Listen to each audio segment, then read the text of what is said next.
ഒരു സദ്യ തയ്യാറാക്കേണ്ടതിൻ്റെ തലേ ദിവസം നമ്മൾ കുറച്ച് പ്രിപ്പറേഷൻസ് ഒക്കെ ചെയ്ത് വയ്ക്കും അല്ലേ. അപ്പോൾ വിഷുസദ്യയുടെ പ്രീവിയസ് നൈറ്റ് ഞാൻ ചെയ്ത പ്രിപ്പറേഷൻസ് ഇതൊക്കെയാണേ. ചോറിന് ആവശ്യമായിട്ടുള്ള അരി തിളപ്പിച്ച് തെർമൽ കുക്കറിലേക്ക് ഇറക്കി വെച്ചു. പിന്നെ സാമ്പാറിനും അവിയലിനും ആവശ്യമായിട്ടുള്ള വെജിറ്റബിൾസ് എല്ലാം കട്ട് ചെയ്ത് ബോക്സിനകത്താക്കി ഫ്രിഡ്ജ് വെച്ചു. ഇതിന് രണ്ടിനും ഏകദേശം ഒരേ ടൈപ്പ് വെജിറ്റബിൾസാണ് ആവശ്യം എന്നുള്ളതുകൊണ്ട് സൈമൾട്ടേനിയസ്ലി തന്നെ കട്ട് ചെയ്ത് വെക്കുകയായിരുന്നേ. അത് കഴിഞ്ഞ് തോരൻ ആവശ്യമായിട്ടുള്ള വള്ളിപ്പയറും അരിഞ്ഞ് ബോക്സിനകത്താക്കി. പിന്നെ ഇഞ്ചിക്കറിക്ക് ആവശ്യമായിട്ടുള്ള ഇഞ്ചി കുനുകുനാന്നരിഞ്ഞ് അതും ബോക്സിനകത്താക്കി മാറ്റി വെച്ചു. ആക്ച്വലി പറഞ്ഞാൽ ഇഞ്ചിക്കറിയും കൂടെ ചെയ്ത് വെക്കേണ്ടതായിരുന്നു, പക്ഷേ എനിക്ക് അതിനുള്ള ടൈം തികയുന്നില്ല. അത് കഴിഞ്ഞിട്ട് ഇൻസ്റ്റൻ്റ് ആയിട്ടുള്ളൊരു മാങ്ങാച്ചാർ ഉണ്ടാക്കി. അപ്പോൾ നെക്സ്റ്റ് ഡേ ഉച്ചയാകുമ്പോഴേക്കും മാങ്ങയിലേക്ക് ഉപ്പും മുളകും എല്ലാം പിടിച്ച് നല്ല സെറ്റായിട്ടുണ്ടാവും. അത് കഴിഞ്ഞ് പപ്പടം പൊള്ളിച്ച് വെച്ചു. പിന്നെ ഇതൊക്കെ തുടങ്ങുന്നതിന് മുന്നേ തന്നെ ഞാൻ പുളിശ്ശേരി ഉണ്ടാക്കി വെച്ചിട്ടുണ്ടായിരുന്നേ.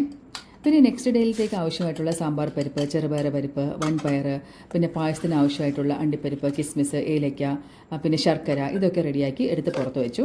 അപ്പോൾ പിറ്റേ ദിവസം നമ്മൾ സദ്യ ഉണ്ടാക്കുന്നതിൻ്റെ ഇടയിൽ ഇതൊക്കെ തപ്പിപ്പോയി സമയം കളയേണ്ട ആവശ്യമില്ലല്ലോ.